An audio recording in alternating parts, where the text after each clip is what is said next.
coming up. There's a lot of new faces, a lot of new people to meet. So when you be calling you for questions, when you raise your hand, if you could state your name and your outlet, that would be fabulous. And now I'm happy to introduce our general manager, Chad Bowden. Awesome.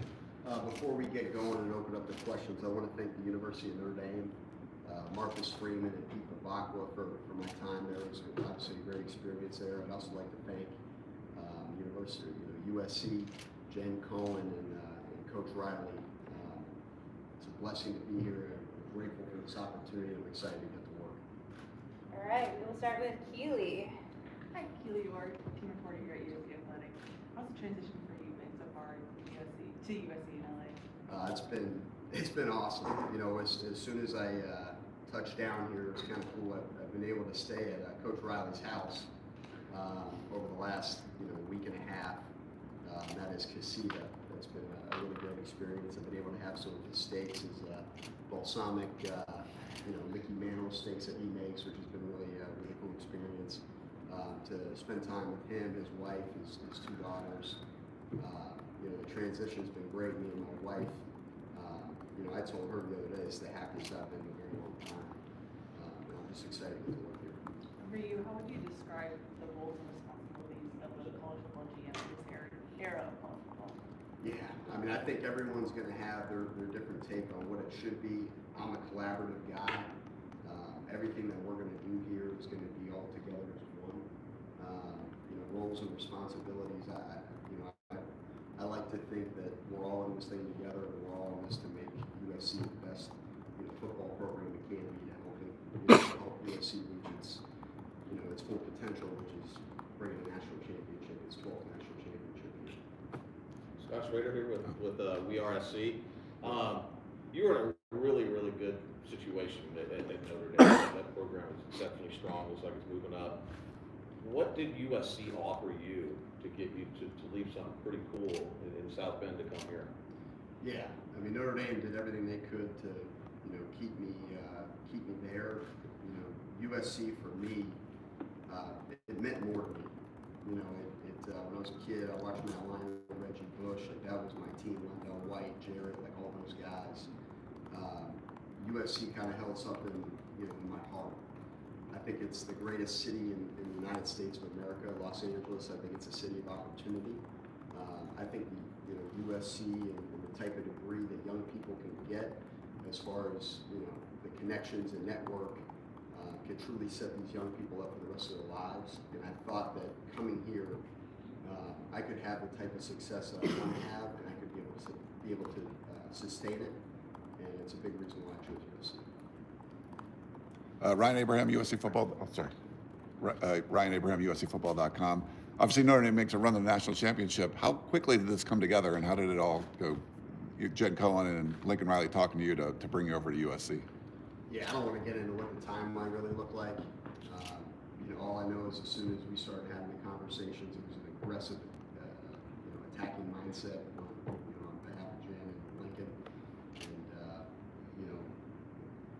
And it was the place to be. I knew it was the place to be, and that's why I chose USC. Hey, Chad. Connor Morissette, also with USCFootball.com. Could you shed some light on your roster building philosophies? How do you want to build USC's roster, and how big of an impact can your team have on next season? I know it's a pretty quick turnaround.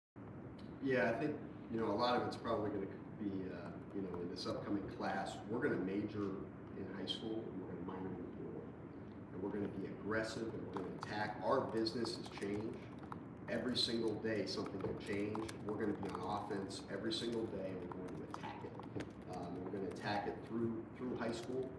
We're going to attack it through the state of California. It's the best high school football in America. Is played in California, and we're going to do everything that we can to get the very best players that are in California, to stay here and play for USC.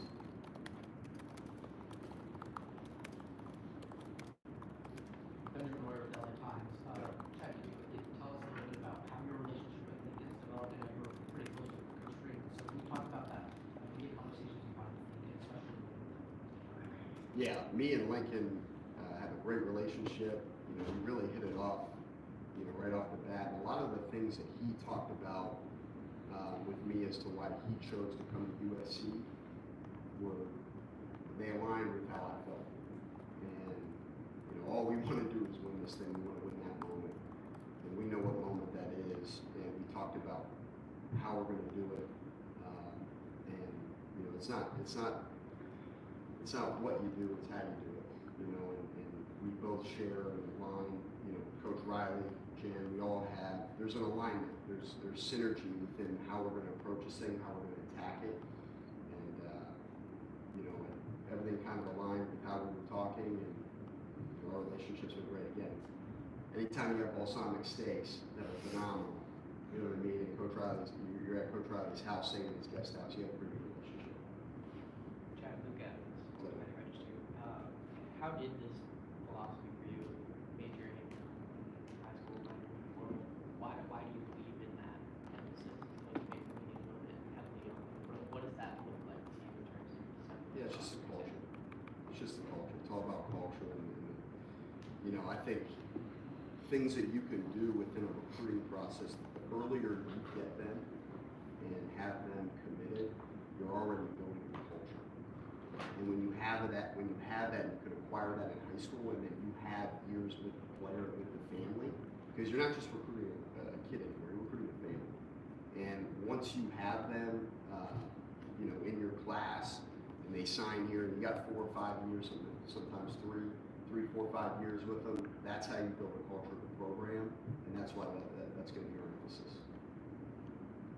Ryan Young, TrojanSports.com, Rivals.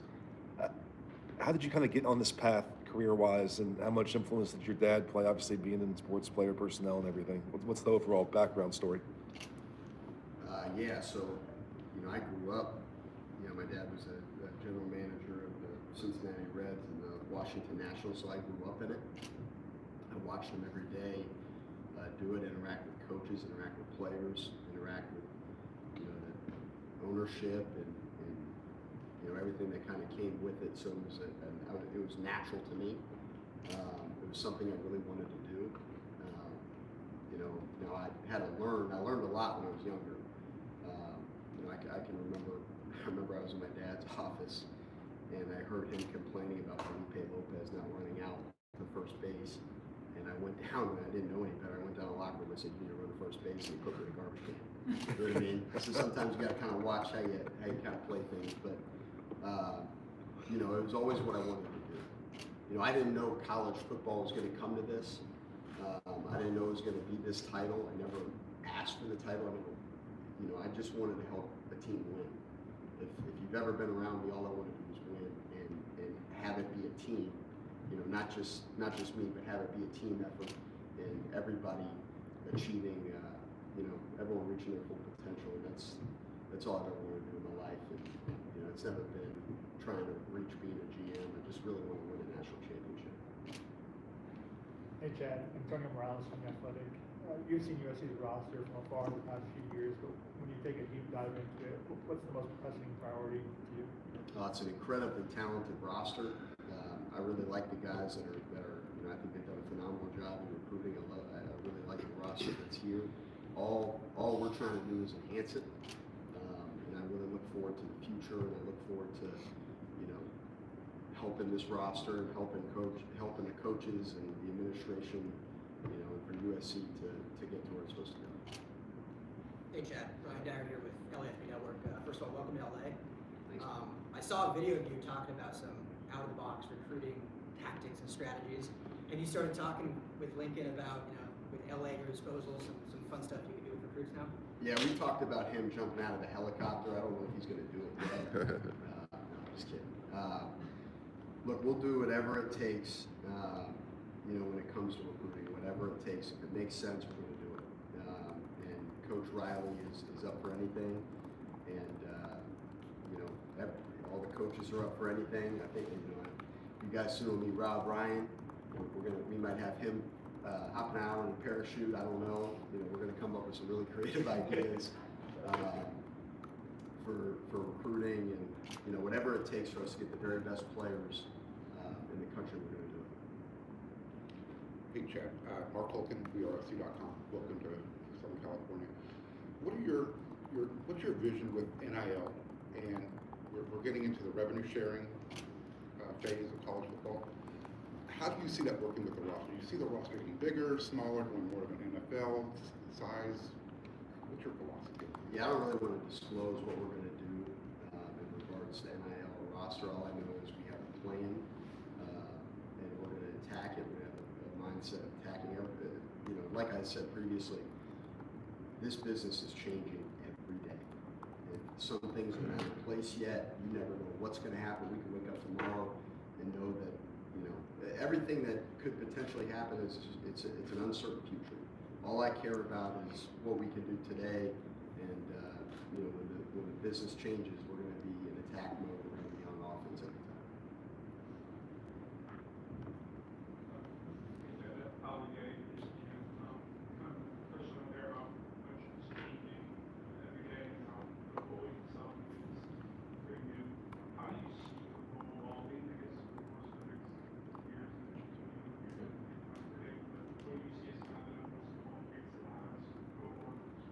Can you repeat the question? I'm sorry. How do you see the role of GM evolving? As you said, changing concept. How do you see it evolving? What do you think the incorporates how as the role also? Yeah, I think the role has so many different. There's so many different things, and it involves recruiting, NIL, personnel. You know, working with coaches. You know, I don't know what the next step's going to be. Again, I don't know what the future holds. I don't know how it's going to evolve. And again, I know we're going to be prepared for it. And have a plan for it.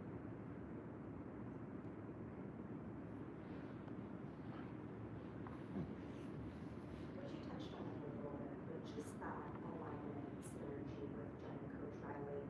What is your pitch? Like, what do you want the non-negotiables for the culture at USC here to be?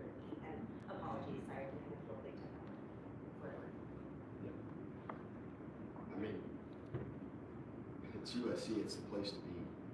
You know, it really is, and we're going to recruit that way. You know, everything that USC stands for and offers young people from an educational standpoint, the degree, the connections, the network, the marketability in the greatest city in the country. You know, this is the place to be. You know, that's going to be our messaging to every recruit, because there's not one thing that LA and what USC it covers every base that a young person could want, and that's what that's going to be our big pitch, and that's all of us. That's every coach, it's every player, it's everybody in the administration. We are all in it together, and it's the place to be. Chad, registered. I know you don't want to get to, the plan here of the NIL last thing, but Lincoln just mentioned, you guys are going to be aggressive, have been aggressive with NIL. Jay Cohen said, in a letter that their program at USC preparing for guys 24.5 million into sports and be aggressive with football and that thing. Did you get the sense that, coming into this job, that you have the resources that you want to build a roster and USC can be aggressive with pursuing that? Yes. All right, we'll do one more. You guys have added a bunch of more help beyond yourself. How do all those pieces each lead to more success? How does having X amount of personnel directors contribute to the final product of success, recruiting-wise? Yeah, you are who you surround yourself with. I'm a big believer in that. That's like my mom's biggest motto is who you're around every single day. That's who you become. We're hiring the very best, across the country, and we want to be around the very best. I want to be around the very best, and I want to make sure that this program is being pushed in every avenue. And there is not a day, there is not a moment where you can be lax. I want to make sure that we are pushing this program in every avenue, and that's why we're going to continue to hire the very best in the country. And it's not just the front office. It's look at what Jen and Coach Riley have done in regards to the coaching staff. We have freaking Rob Ryan on our staff. You know what I mean? We have Coach Lynn on our staff. We got the best staff in the country. We have the best front office in the country. We got really good freaking players. I'm just excited to get to work. The future for USC is so incredibly bright. We're going to make sure this place reaches its full potential. It's going to take every day. It's going to take being on the right people, and that's what we're doing.